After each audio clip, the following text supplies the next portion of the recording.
Hello and welcome to another Here's the Storm Quick Tip. Today I wanted to talk about main tank Deathwing.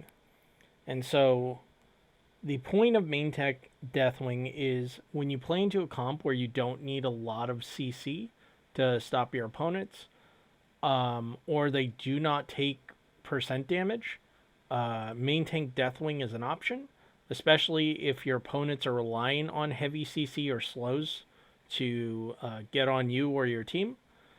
And the primary reason you'd pick Deathwing is obviously the permanent unstoppable. Makes them very good for point fights, but also because if they are a short range team without percent, you can go full melee build and basically be unkillable, at least until really late in the game where everyone scales and you do not. Or you can go normal Molten Blood Q build, which, if you don't know, is typically you'll take Infernus, Wicked Inferno, and Conflagration. And that's the huge power spike you get with this build. It essentially, not only does it make your Molten Breath do a crap ton of damage, it also essentially gives Living Bomb to enemy heroes, which if they get stunned or clumped and you trigger it, they're going to take a ton of extra damage. And so really quick, I wanted to show you a game we had earlier this season where I picked main tank Deathwing on Volskaya Foundry. And so the idea here is that I'm using my 40 armor and my bulk to primarily disrupt rotations. I know I'm not very useful in a team fight that, the opponents can walk away from. And so what I'm just trying to do is stay in Destroyer form and use Lava Burst and Earth Shatter to mess up rotations. You'll notice also, if you use Lava Burst on maps with items and you put it directly on under the item, what happens is they can't pick it up because they won't be able to channel it. So if you need to buy time for your teammates to get there to set up a fight, or you just want to stall their rotation, last 6 seconds. So if you time it right, that's a long while for them not to be able to pick up the item and just be stuck in place. And again, we're 3 minutes in, and again, all I'm doing is catching waves and clearing rotation paths, making sure that it's safe or demounting opponents. And as a tank, that's all you really want to do. Due to the slow walk speed, what's going to happen with Deathwing if you go this build is you're not going to be able to take very many fights and you're not going to look for picks. So you have to really think about when you're going to engage, which is why I really like Deathwing on Volskaya, because there's a certain number of places on the camps and on control points where enemies will, gather around regularly. And the vision lines, because of these, aren't necessarily 100% all the time.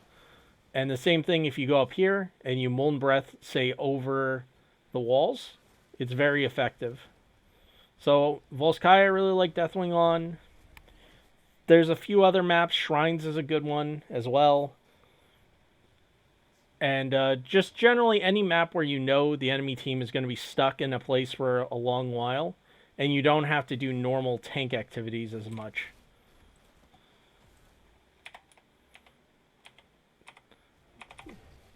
Love how flying breaks the replay system, because this is not built for Deathwing. Again, so in fights with this build, primarily what you want to be doing is just, setting up slows, setting up stuns, looking for good Molten Breaths. You can Cataclysm in if you have armor and it's useful. And the other thing to remember is your basic attacks hurt. So it's something worth doing, especially to squishies. If you can get on someone in the backline with a slow, see what I'm doing? I'm just raining them down and hitting them with basic attacks. And if I had hit that stun, she'd be dead, because I would have followed it up with the breath. But if people want to come up and trade with you, you win those trades. Not only because you have armor, but because you hit like a truck.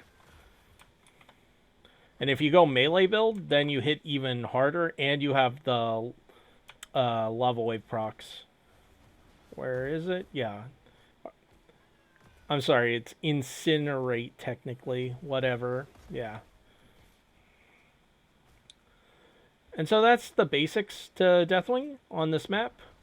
I'm gonna go ahead and let it run a little more so you can get an idea of like what I'm trying to do with the hero. But otherwise, you can go ahead and tune out now. Again, you want to take this low CC comps, low percentage comp. This is actually a pretty damaging comp to take Deathwing into, but I was pretty confident in my ability to not die to Greymane. So, you know, if you're good about your positioning and don't let yourself get run down for free, then it's worth thinking about.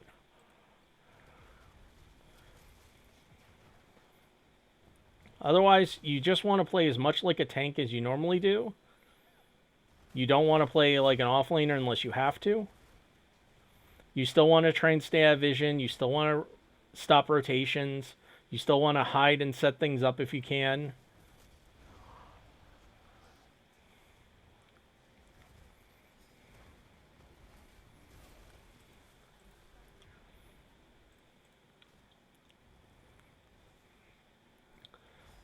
Also remember with this build, you don't necessarily have a lot of killing power until at least 13 and really 16 again, your big power spike. You're more of a support, so that's also the main reason I would consider Deathwing like more of a tank than anything else. It really relies on a different engage to get real value out of him, unless again you go full melee, in which case you can kind of be your own engage by Eing in or Cataclysming in. And at 20 also, if you go full melee, you can take Destroyer's Rampage and maybe not die in 2 seconds, which is really, really strong. In case you've never seen Destroyer's Rampage, it's this. And when Deathwing, his melee build was overpowered, this was broken in half and you could like 1v5 teams pretty easily.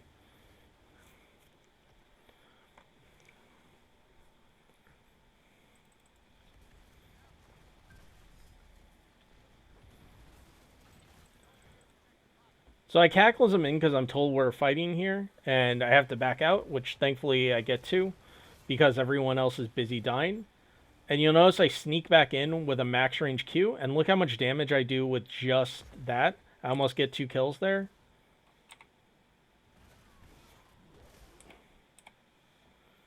And that's the other thing you can do with Deathwing. You can play incredibly safe if you want. Unlike other tanks, you are a very big threat at a distance. And so you can see here I'm basically out of range. And as soon as I see the rail's not chasing, I turn around and do this. And because they're spreading bomb, they both have to run away. And if they had a little more damage on them, we would have killed one or both.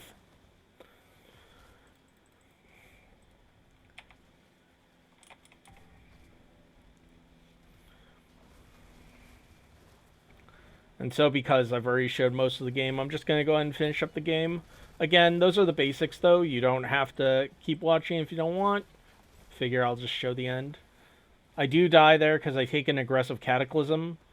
Sometimes that's just going to happen with Deathwing. You're told to run it down and you run it down.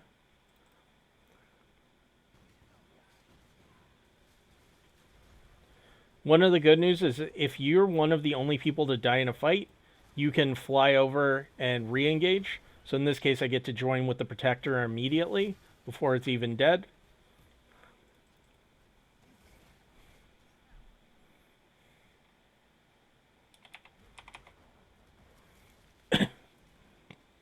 And again, it's really hard for the enemy team. Besides the fact that we have 20s, it's hard for them to take point fights because I can just cover the entire section with Flame. And so we walk in. Again, I'm just zoning with Lava Burst. You heard Bullet and it missed. If you don't get hit with Bullet, you're pretty good unless Greymane is on you. They have to walk up to chase, and so they end up dying because they all take a ton of Q damage. And my team just runs them down after. And I just Cataclysm in for good measure. And again, you can kind of see where Greymane's like chunking, but it doesn't matter because I still have armor. That's the other thing about these kind of heroes. Yes, they can kill you, but if you have full armor or 30 armor, you are generally very difficult to take out. One last note, if you go this build, you very much want to go Molten Blood, just because it means you have the sustain and you don't have to fly very often. If you're going to be melee build, then taking either the heal on one or your shields are a lot more tempting. But this is usually the go-to for normal 4-man or offlane Deathwing, just because it gives you so much sustain. You can take a bunch of trades and come back at full health in very little time. And this is just what happens when you do the melee build, because 75% when you start stacking your